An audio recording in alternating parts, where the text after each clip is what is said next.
সুপারির রাজ্য পিরোজপুরের পাঁচপাড়া বাজারে সপ্তাহে বিক্রি হয় কোটি টাকার সুপারি। স্থানীয় চাহিদা মিটিয়ে সরবরাহ করা হচ্ছে দেশের বিভিন্ন জেলায়। কৃষকদেরকে সব ধরনের সহায়তা দেওয়ার কথা জানায় কৃষি বিভাগ। নুরুদ্দিনের প্রতিবেদন, জানাচ্ছেন তাহসিন তারিন। সুপারির জন্য বিখ্যাত পিরোজপুর সদর উপজেলার পাঁচপাড়া বাজার। সপ্তাহে সোম ও বৃহস্পতিবার 2 দিন বসে এই হাট। প্রতি হাটে বিক্রি হয় কোটি টাকার সুপারি। স্থানীয় চাহিদা মিটিয়ে রাজধানী ঢাকা সহ 20টি জেলায় সরবরাহ করা হয় এখানকার সুপারি।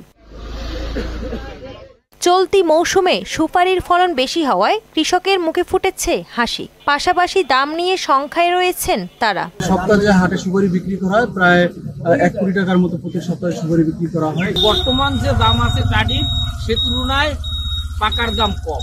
বিক্রেতা যারা আছে তারাও দাম পাচ্ছে না, আমরা যারা ব্যবসায়ী তারাও ঠিক মতন দাম পাচ্ছি না। গত বছরের তুলনায় প্রায় 80 থেকে 100 টাকা কুড়ি প্রতি কম। সুপারি চাষে লাভবান হতে কৃষকদের সব ধরনের সহায়তা দিচ্ছে কৃষি বিভাগ। পিরোজপুর জেলার যে সুপারি, এই সুপারিগুলো মোটামুটি বড় সাইজের এবং এর কালারও খুব সুন্দর, এবং এখানে এই সুপারির চাহিদা সারা দেশেই আছে।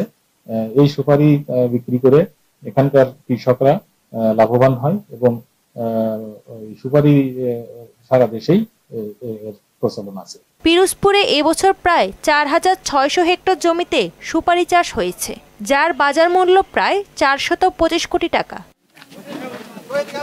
তাহসিন তারিন, মোহনা সংবাদ।